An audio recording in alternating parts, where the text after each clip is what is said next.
I think it's a good mood. Yeah. Everybody really feels good. They like to be here in Munich. They like the vibe and all that kind of stuff. So generally, I would say positive. Of course, if you look at the data and what's really going on in the market, I think it's a bit more pessimistic, or let's say nobody really knows what direction it's heading. Welcome everyone to the last podcast live here from the fair in Munich, Freight Expectations. This last episode is a special one. Very happy that we have Sebastian Reimann joining us today, Chief Editor of DVZ. We're always keen to hear and see what's going on at events like this. And who better to actually give us a little bit of a recap than you, because you have a great concept. I'd like to understand that a little bit more, the red sofa concept. But that means that you have a lot of people actually coming to you to share details, information with you. So highly interested to hear a little bit your perception, what's happening, what's not happening, what are the trends, what are the, let's say, the salesy comments that you see here and there. So thank you very much for joining us. Mathijs, thanks a lot. Thanks for having me. It's a pleasure. Great. So first, the red sofa concept. Who came up with that idea? Because I think it's a brilliant idea. Unfortunately, it wasn't me. It's been a long time before that. I think it's like 30 years ago that another editor-in-chief came up with the concept, and I don't really know how it evolved. Maybe they just found an old couch somewhere in the basement or something. They thought, well, let's do something with it. Yeah. But actually, it's a great concept that really works throughout the years. We always carry it with us to all the events we go to. May it be the Transport Logistic Fair, may it be other conferences we go to.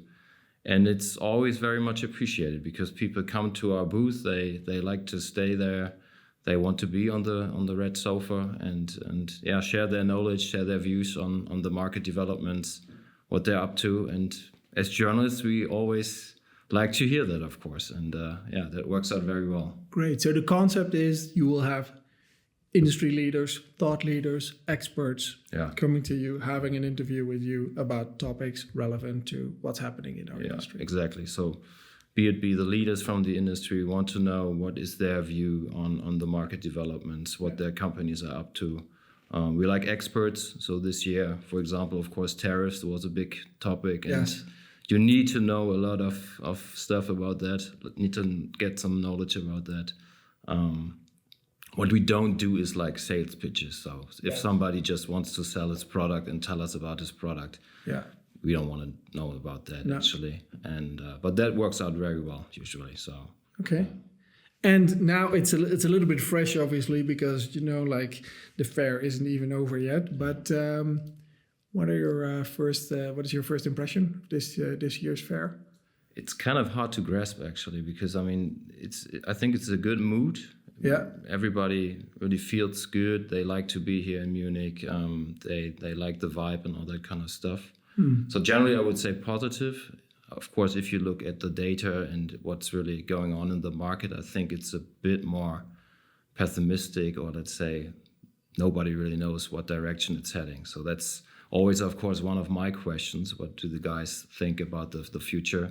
Yes. And that's really hard to grasp because, we are in this whole circular of tariffs and 90 days here, 90 days there, going up with the tariffs, coming down. Yeah. Nobody really knows what's the next step and what will happen. And so that's kind of hard for the companies and for the people we talk to, to really get a view on that actually.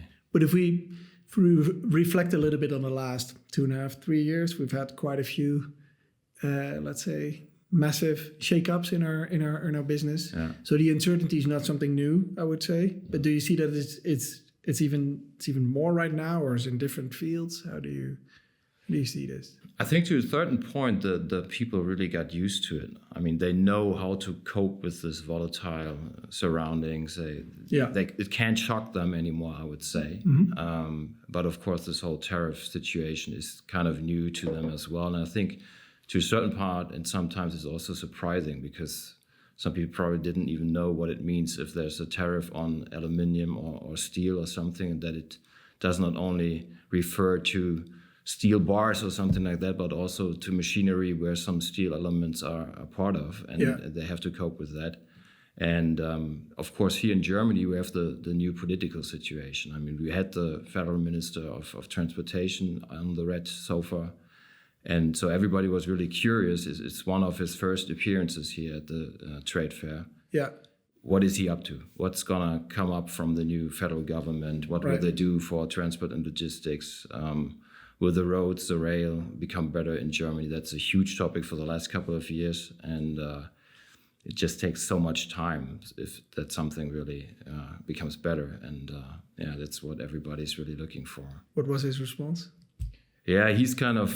He told a lot of things he wants to do and he wants to accomplish, and that's the question: how fast he can really get something done, right? So that's always a big question. I mean, we have 500 billion euros of money that is on the table, but you have to do something with it. I mean, just having it on a sheet of paper, that doesn't really help the logistics industry, and that's what everybody's really waiting for, and what that actually means for the companies as well, because they have to act, they have to do something. If we talk about electrical trucks, all that kind of stuff, it's always still the question: what is with the charging infrastructure? What's coming up there? And that costs some money, and they need some support from the government, and they're looking for it, they're waiting for it, and waiting desperately, I would say. At least the ambition is there, which is good. Yeah. Do you think that more drastic changes are required than we saw in the last years? I think also, Germany has its own challenges as well. When you talk also about electric vehicles or trucks and competitiveness, for instance, but also I think, does it need more? It certainly needs more drastic changes. I mean, with regard, for example, bureaucracy is a huge topic here in Germany. Yeah. I mean, getting things done, all the regulation that is there on the table, and that's really hindering the companies to do something. What I've heard quite a lot is pretty much just let us do. Just let us work as the logistics industry. Let us do our job and just don't hinder us. That would be fair enough, right? If there's not too much support, okay, it's not perfect, but we could maybe live with it. But at least don't hinder us in doing our business. And that's one of the points, I would say. Which probably involves also a little bit more risk taking. Yeah, I would say. Yeah, the approach has to be different. I mean, they just have to. Second buzzword, I would say, was pretty much trust. I mean, have trust in the economy, have trust in transport logistics industry and also other industries in Germany. Just let them do their job, and that's one of the big points that really always appeared in the interviews. Yeah, so it was echoed by others as well. There were quite a few actually, and they just don't want to wait for the political surroundings to come in the perfect situation, pretty much. Well, I guess that's good, right? Acting now or making sure that. What do you think that from a logistics point of view, what are the specific topics that really got your attention there? When you look at, hey, we do need to change something, there's quite a few challenges, there's quite a lot of uncertainty in the market. What are the areas where you say, like, these are the ones that really grab my attention, and I think that those are the ones that can help us actually moving forward? Yeah, I mean, of course, the whole market development is still a big topic. Everybody's waiting for something to change, that there's just some positive mood, I would say, right? That something comes up, that there will be some investment in the economy, that companies really like to invest and start investing, because from that, there would be transport volumes created for the transport logistics industry. Yeah. Of course, sustainability is still a topic. I would say it's not as big as it used to be, because the other topics are just really taking a lot of room at the moment. And one interesting point was circular economy popped up like once or twice. And that's one point I always think, how can the transport and logistics industry really make out a business model out of sustainability? And it's really hard, because everybody's thinking, okay, we just charge them for handing out the emissions data on a transport route or something. And usually that doesn't really work. I mean, for the shippers, that's just, okay, that comes with a general service pretty much. And I think circular economy could be something, because it's kind of traditional logistics business. It's just lengthening the supply chain into another direction. Yeah. And it needs transport, it needs supply chain management for that. And that could be something where the sustainability point really kicks in pretty much. Yeah. I think we had quite a few discussions with clients as well, specifically on this topic. Yeah. They start indeed with the sustainability and actually seeing how they can reduce their footprint, but at the same time looking at, well, actually, we're also looking at the second life or the third life of products, or what's happening there. So we're seeing that as well. Yeah. Interesting development. One thing there's a lot of buzzwords going on in the industry. There's a lot of words that I don't even know what they mean, right? And I've been in the industry for quite a while, but supply chain resilience is probably one of them as well. A word that is used quite often, and it's very difficult to measure actually, or to qualify. Yeah. How do you deal with that? Also because, I mean, you have a lot of people on your sofa, so I assume the word supply chain resilience is also used by quite a few of them. What do you do now? How do you tackle this? I want to learn from you. Yeah, it's hard to explain actually. I think there are pretty much 2 points to it. One of them is pretty much this whole discussion about nearshoring and this whole discussion about shifting the supply chains. And of course, we've talked a lot about changing companies of origin. Let's say Southeast Asia, Turkey is becoming a big market, all these kind of developments. I think it's always hard to say how much that really kicked in. I think Turkey has become very important for Europe as a trading hub. Mm-hmm. I have had a conference regarding the Middle East countries like Dubai. Saudi Arabia is very big here at the trade fair. They really want to make a footprint here. So that's going to be interesting how that evolves. Southeast Asia, I think, is also a big market. I have some doubts regarding Eastern Europe. I mean, that has always been told. Well, there's some nearshoring to Eastern Europe. Mm-hmm. I think there has been some, but I don't know if that is really a huge nearshoring movement actually, or if it's just partially, some companies moving production there. We have to wait and see, I would say. And the other point I would say with supply chain resilience is this whole digital approach. I mean, how you can really improve the supply chain management through digital solutions, AI, forecasting, all these kind of things. And I think there are some solutions really coming on the market, and it's going to be interesting how much that can really help. I think there is a certain barrier to it, because it can only help if you have enough capacity, if there is no, deadlock somewhere with the Suez Canal, the Red Sea now. I mean, no AI can do anything about that. That's another area, I would say. So it's going to be interesting. Yeah, there's a lot of if and buts with all of these solutions, I would say. Do you think that our industry actually needs these kind of events, these kind of like really disruptive events? Like we started with COVID, obviously a little bit. We had Suez, we had multiple disruption events over the last period. And it actually triggered a little bit companies to not only think about nearshoring in a little bit more theoretical way, but actually being more forced to look at that. What's your take? Yeah, I would say it's a new normal. I mean, we have to think about that, and it's going to be kind of a common thing in the future, I would say. I've heard quite a lot that there will be more black swan events in the future, all that kind of stuff, of course. It's not going to be an exemption. It's going to be more of a normal. Does the industry need it? Well, I don't know. Overall, I would say they would probably be better off without them.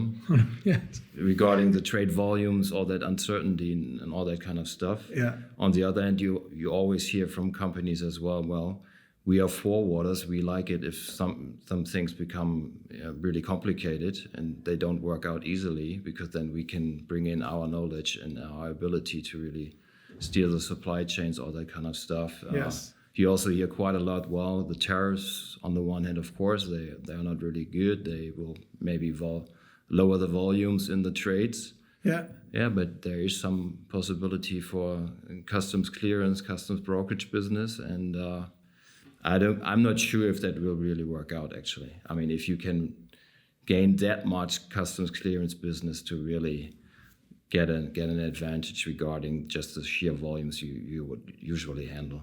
No, I think that's a difficult one to actually fill the gap there. But of course it helps the companies, showing how important they are for the overall industry. Because if you don't have anybody who can handle these kind of situations, then you're in big trouble. Yes. And you may always find another logistics service provider who can just handle your volumes. There are still enough on the market. So that's not the problem. But if it really gets complicated, then you have to have somebody who's really able to deal with these kind of problems. Do you think the gap is widening with those who are actually embracing the chaos and thinking how they can come up with solutions, and those who kind of stick a little bit in the past? Yeah, it's hard to say actually. I think a lot of companies are really investing in that. They are thinking about it.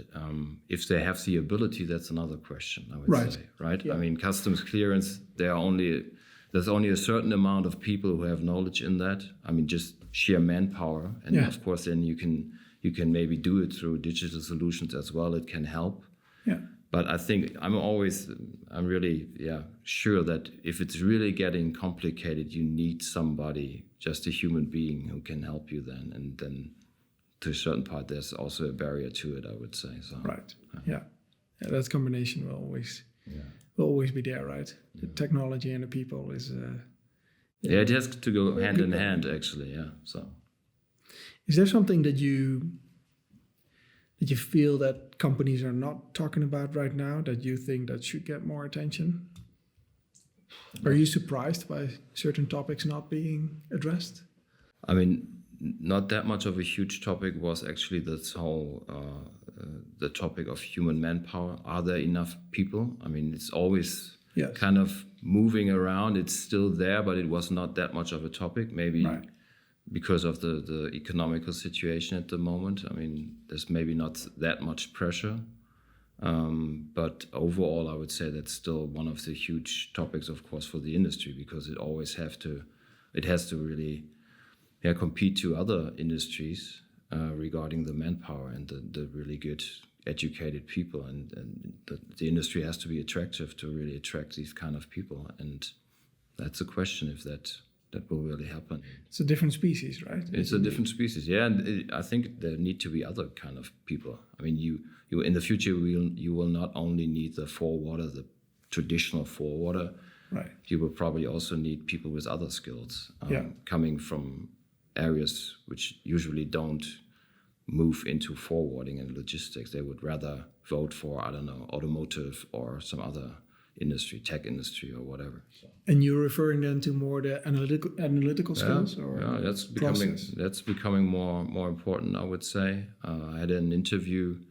On the other hand, I had an interview where somebody said, logistics is also becoming much more important for the overall economy. For huge companies, let's say the BMWs, the Mercedes-Benz of these worlds, and that logistical background is becoming more important because, as I said, like the volatility is here to stay. We will have more black swan events, all that kind of stuff, and you need people on the top layer of these kind of companies who can deal with these kind of problems. And if you have never been in this kind of surrounding, then you're in trouble. So, But if you're saying like logistics is becoming more and more important for the overall country or company, what did you say? For the companies, also for the country maybe, yeah. But so, are they seeing it then as a differentiator or as something which is really necessary to have as a growth engine? How do you to stay competitive? What is it? What has changed there in how they look at logistics? I'm not sure if it's gonna be a growth engine actually. I mean, that's more e-commerce. The e-commerce, of course, that's a growth engine, and for that to work out, you will need logistics. Of course, yeah. But I would say it's more of a safety thing, I would say. So I mean, you have these black swan events, you have the supply chains that can always be disrupted, and you have to have logistical experience in your company. And even if you're not from the industry, from the logistics industry, you are just a BCO or something. You need this kind of expertise in your company and to survive. To really cope with these kind of surroundings. You can also see that those roles get a more prominent place in the BMWs of this world. Yeah, that's hard to say. So far, I would say it's the thesis that a professor told me in this interview I just mentioned. It's going to be interesting if it's going to work out like that, actually. I mean, of course, logistics is part of the huge companies, but it has to fight for its place with procurement, with finance, all these other parts of the business. And it's going to be seen, Yeah.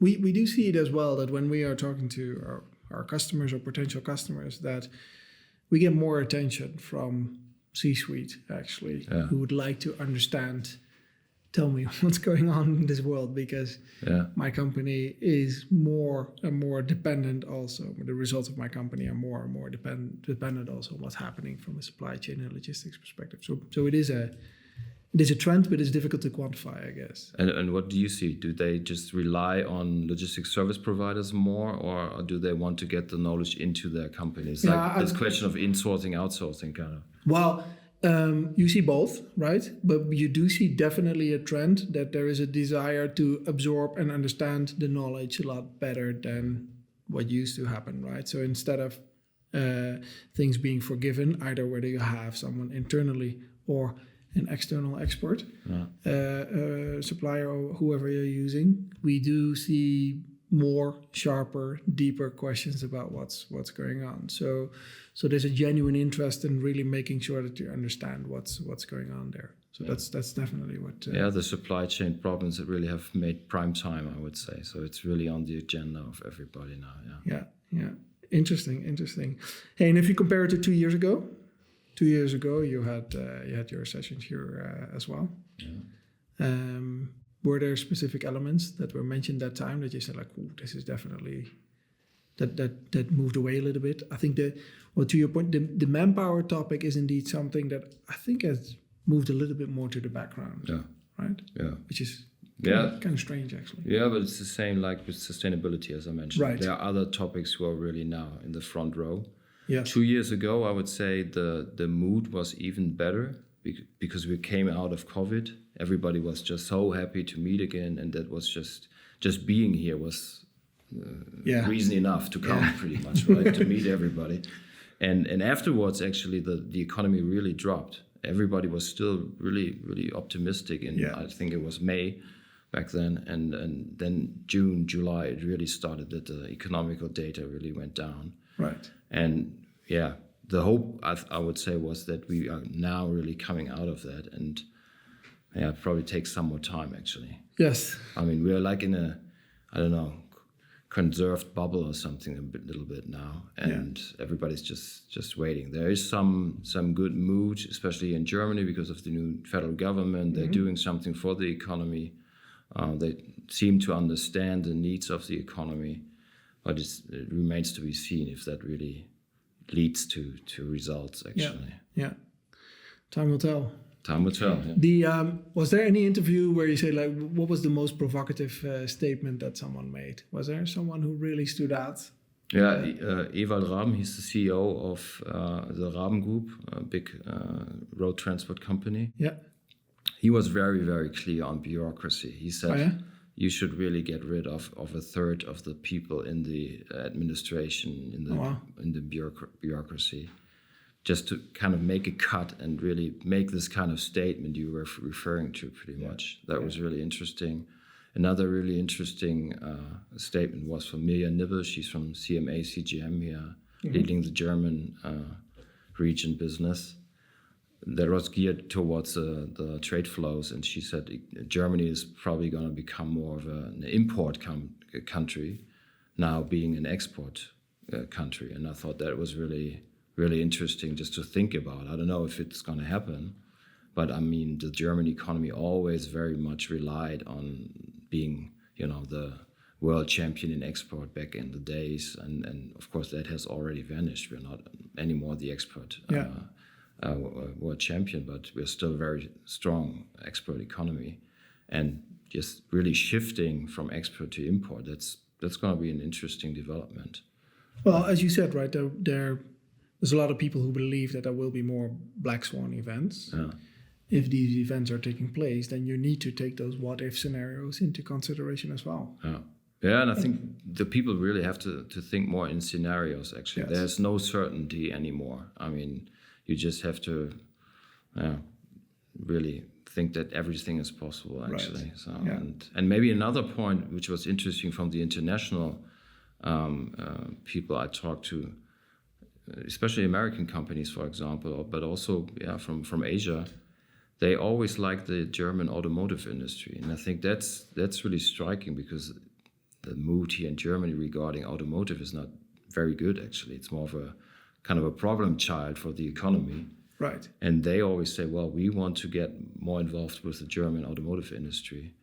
I think that's really interesting, that there's such a different perception of this industry regarding people from outside of Germany and being in Germany, actually. Yeah. I think it's a little bit more like in Germany, probably from going from offense, which is, I guess, what the automotive industry has always shown, right? Yeah, sure. To a little bit more defensive way of looking at it, which is a shift in mindset. And it's interesting that the perception from other parts of the world is actually... Yeah, they just see opportunities, that there is something changing maybe, and they can just get a foot into the door there. And of course, there are new trade lanes developing where they might have a real good setup. Yeah. And here in Germany, of course, it's really all these structural problems we have behind it, and everybody's thinking about that, actually. So interesting. So you have yourself before the fair and after the fair. Are you more concerned, more worried about after all the conversations that you have? Do you still see more positive? What is your own view on that? Are you like, well... Yeah, I always try to be positive, and I think there's reason to be positive, actually. Yes. Because what also came out is there's some knowledge and some sense in the industry that they can change things and they can move forward, and they don't have to wait for the surroundings. They will not from one day to another suddenly change. I mean, we have to cope with all these things we just discussed in the near future, and I think the companies can cope with it. And so overall, I would say there's reason to be positive. And very good, very good. I think the level of panic after these events are happening has definitely decreased. To your point, I think a lot of people in our industry actually are getting a little bit used to it. Yeah. Every time it's a different play, it's a different scenario, it's a different situation, but they are getting more used to actually dealing with uncertainty in a certain way. Absolutely. And I mean, just regarding Donald Trump, for example, with all his approaches, one night, next night, and so on. I mean, Tobias Meyer, the CEO of DHL, he said, well, people are just getting tired a little bit of that. Yeah. And I mean, they just, I mean, you can't change anything about it. He will do it, and he will come up with the next clue pretty much, and just have to cope with it. And exactly. Focus on the things that you can influence and change. You can influence yourself, exactly. And that's what a lot of people in the industry are really doing now, I think. This is a good life lesson, I think, certainly. That's what we were looking for, right? Exactly. Just some life lessons. We're getting to the philosophical part of this podcast. No, we're actually getting to the end.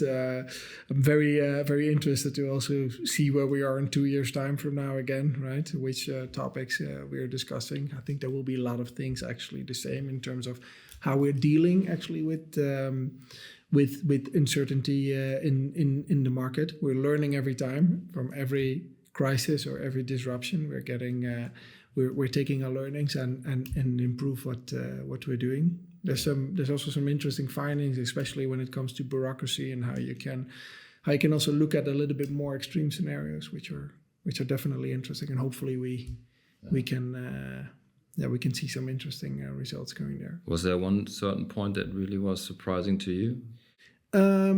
I think I saw a lot of companies actually not trying to understand what happened, but really looking forward on how are we going to deal with this. Yeah. And so there was a lot of forward thinking, which I think is good. Yeah. But at the same time, the longer term strategies where we used to have a lot of companies also saying like, this is the plan of what we as company X want to do. And then there was a 2-3 year plan, which was very holistic, very big.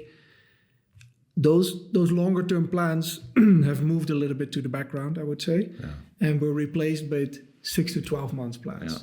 And that is, I think it's an interesting development, but you could really see that companies know that they need to respond faster to what's happening in the market.